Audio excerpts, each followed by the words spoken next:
Hello, my friends. This is Dr. Ginny Baro, and welcome to our training today. I want to help you demystify your personal brand. What is it? Quickly, briefly, how can you strengthen your brand? What are the benefits of working on your personal brand intentionally? And how can you leverage it to achieve your career goals and to show up and serve in the way that you would want to be the most effective at doing it? The first part is going to be, what is your personal brand? And this is a topic that I speak about quite a bit. As a matter of fact, one of my partners, McKinsey and Company, brings me in to talk to their accelerator program about personal branding. And this topic is important because since I came to the United States in 1983, I have been continually expanding my personal brand from being an immigrant who didn't speak the language, who didn't know the culture, who didn't have a circle of friends when I first came here in 83, to the immigrant who learned English, who went to college, who graduated, who then began a career as a programmer, who then had her sights on becoming a leader, who took so many steps to improve her communication, who joined Toastmasters to practice public speaking, and who then became a leader of people, even though I was already a leader of myself. And that has been my evolving brand over the years. When I first began my career, my brand was, Ginny, be very professional. It's something that my father taught me when I was joining the workforce. And so to me, being very professional meant showing up to my meetings, dressing professionally, behaving and speaking respectfully. And what I learned over the years is that I was minimizing my personal brand. So yes, people saw me as that respectful, professional, hardworking, good work ethic. And what they were not seeing was my personality. I was checking in my personality at the door when I swiped my ID to go into my organization. And over the years, what I have learned is that the gift of your personal brand is that it's not that you are trying to pull the wool over people's eyes about who you are, but it's that you let them see you, and you let them see you in the best light that is authentic to who you really are. And that's in itself a journey, because that means that you get to feel comfortable as to who you've become, who you are today, that you accept yourself, that you have self-awareness about who you are and how others perceive you, and that you have the intention to show up in a certain way, which requires a great deal of emotional intelligence and being mindful about how you're speaking, how you're behaving, how you are projecting your thoughts and ideas to others, how you treat other people, how you support others, etc., how you relate to people.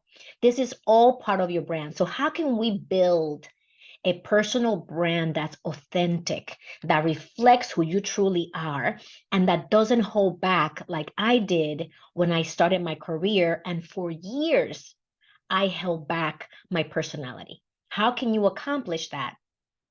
It requires those steps that I mentioned. Getting clear on who am I? What is it that I stand for? What matters to me at work? What's important to me? What are my main objectives when I'm working? For me, it was to serve, to add the most value, to support my team, to be a valuable resource for my organization, to come up with ideas. And over time, I learned and to be me. And by being me, that was the component that brought in the humanity of being an employee who's productive and someone who relates to others, who is inclusive, who can make people laugh, not like a clown laughter or a comedy laughter, but who can make the day-to-day pleasant for herself, that being me, and for the people around me. And that's what I learned over the years. So for you right now, what would you say you are about? And what do you stand for? And the following question is, how do you believe others perceive you? And there's two ways to assess that. The first way is to do your indirect feedback. Look around the people who you engage with on a regular basis and notice how they react to you. How do they behave when you enter a room? How do they talk about you when you hear someone say, "Oh, I was telling so and so this and this about you"? That's all indirect feedback because they're not necessarily giving you feedback about your behavior. You're hearing or watching how people are reacting to you or what you hear others say secondhand about you. So that's indirect feedback. That will definitely inform your assessment as to what is my perceived personal brand. If people come to you because you're good at solving problems, and if you're a good listener, that's all part of your personal brand. If you notice that when you walk into a room, people hush, that people say, "Oh, hi, Ginny." The energy drops in the room when you walk in. That is also telling you that's part of your personal brand. Not to say that it's your responsibility to manage the energy in the room.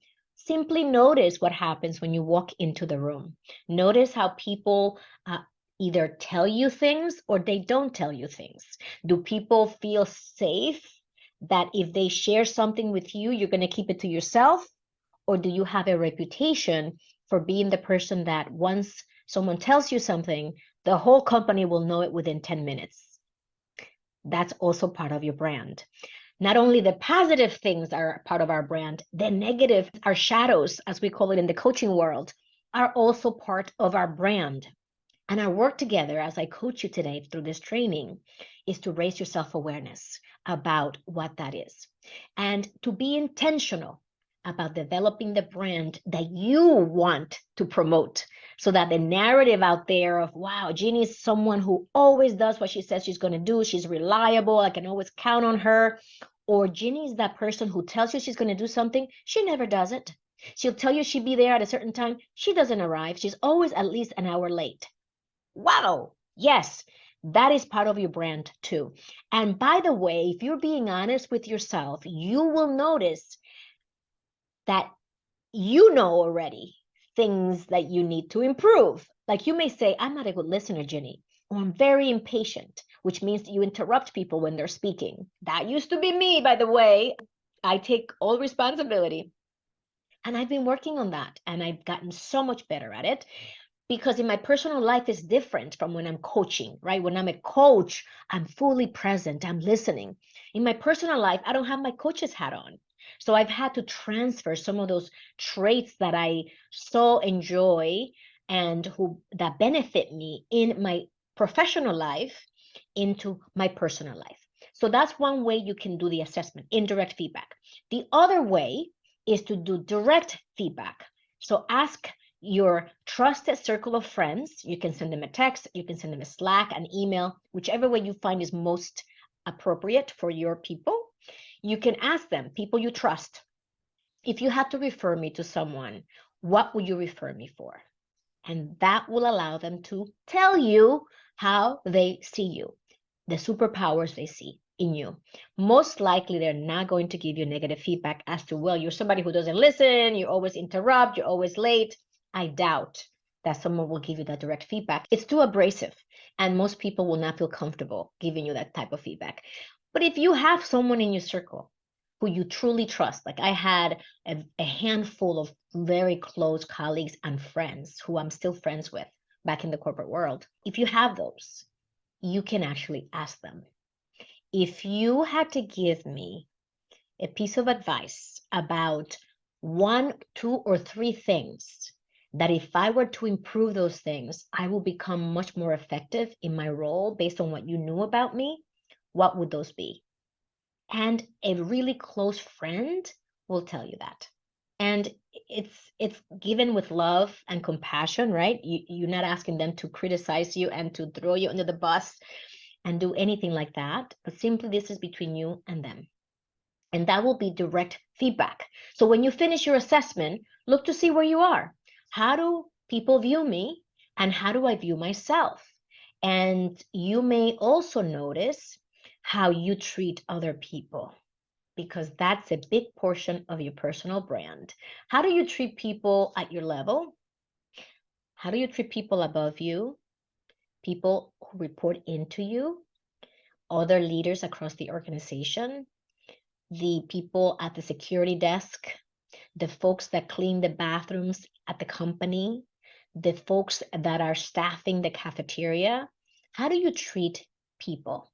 And that is also going to give you feedback as to what is your personal brand. You may notice, and you probably have heard this term before, that, and you may know people like this, you may be one of them who manages up. What does that mean? You treat people above you so much nicer than you treat people at your level or below you in the org chart, right? I think we all have the same soul value. However, on the work chart, you may feel that somebody's beneath you or somebody is just not worthy of your respect. And so you're going to manage up.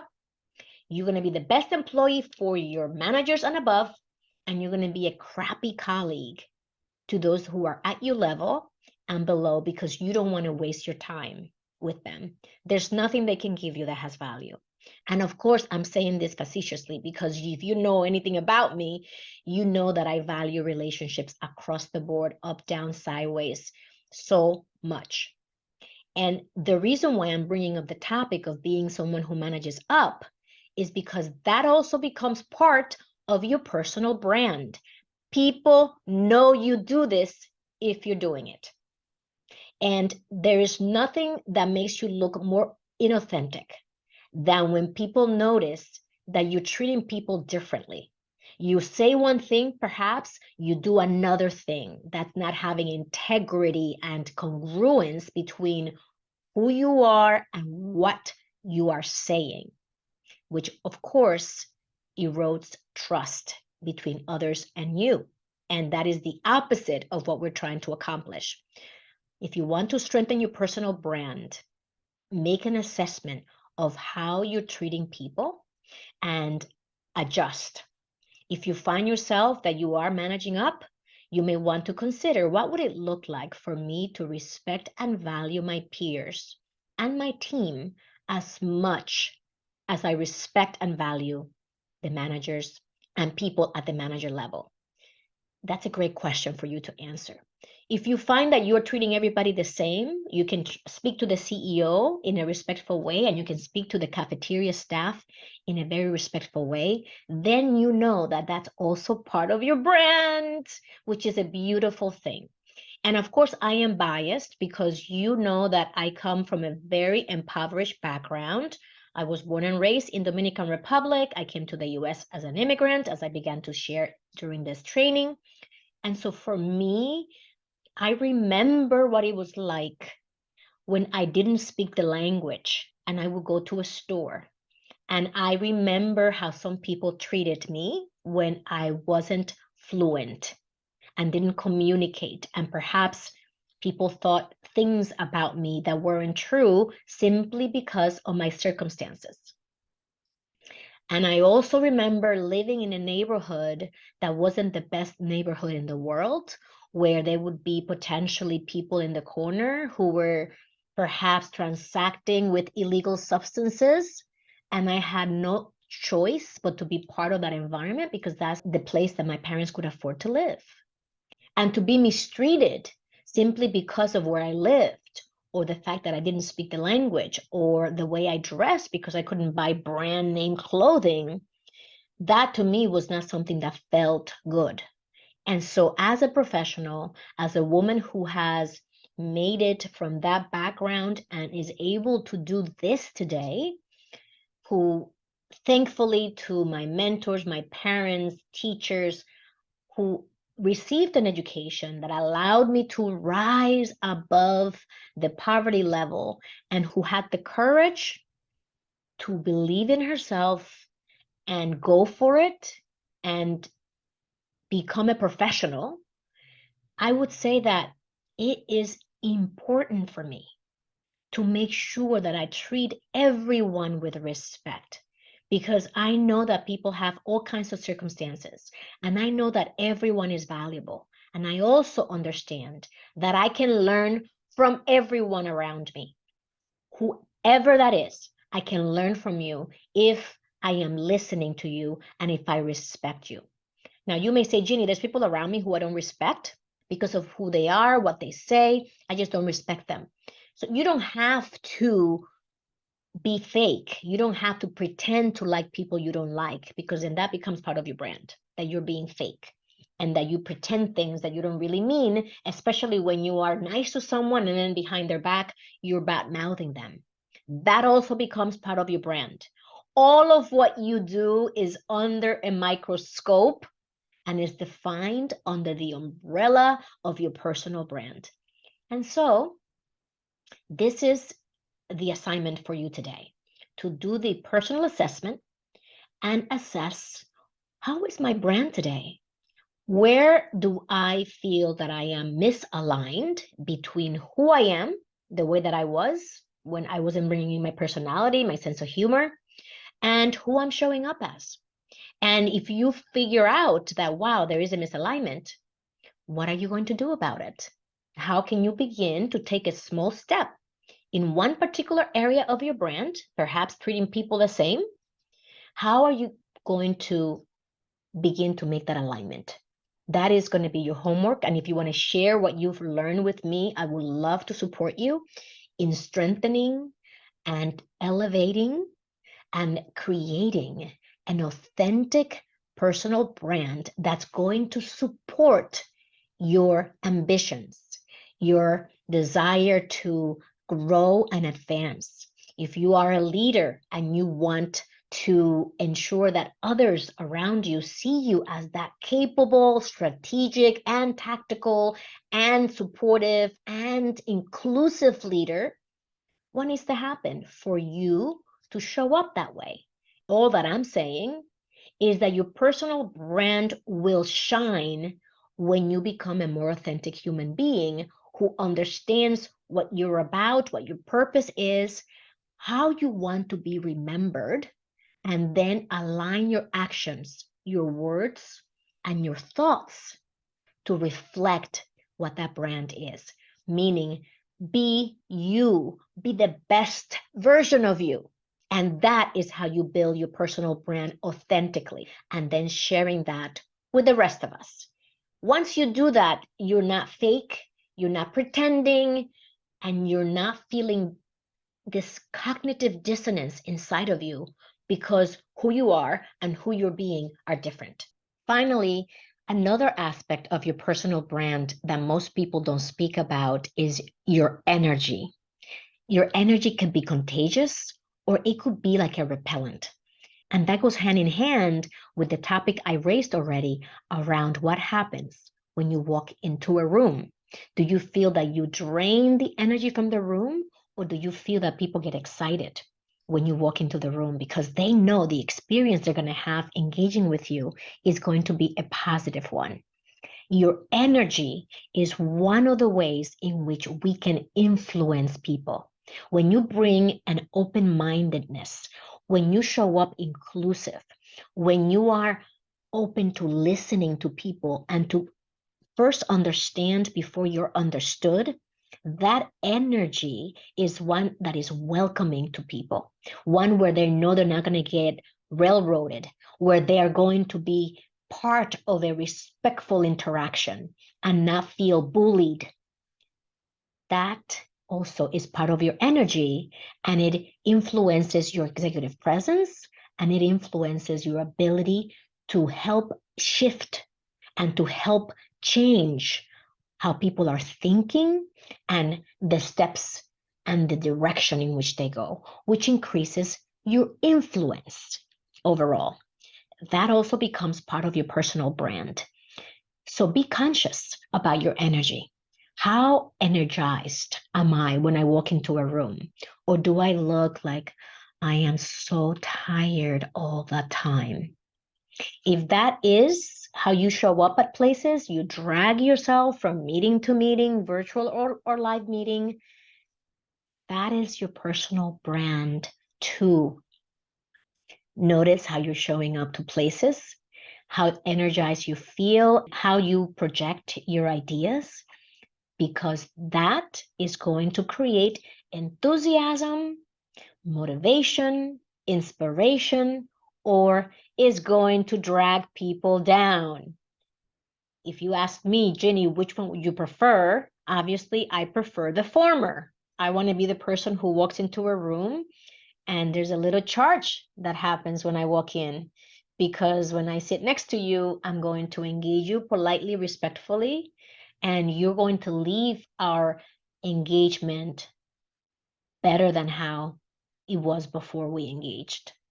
That's always my intention, because I'm going to listen to you. I'm going to be open to what you're saying, and I'm not going to just agree with everything you say. I will also challenge and do it respectfully and disagree respectfully.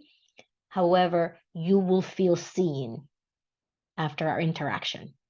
And raise your hand if you want to feel seen, right? I think we all want to feel seen by others. And so, as I said before in one of my training videos, let's gift others that gift of being able to sit there for them, to give them our presence, to be mindful and in the moment with them, and they will feel our energy.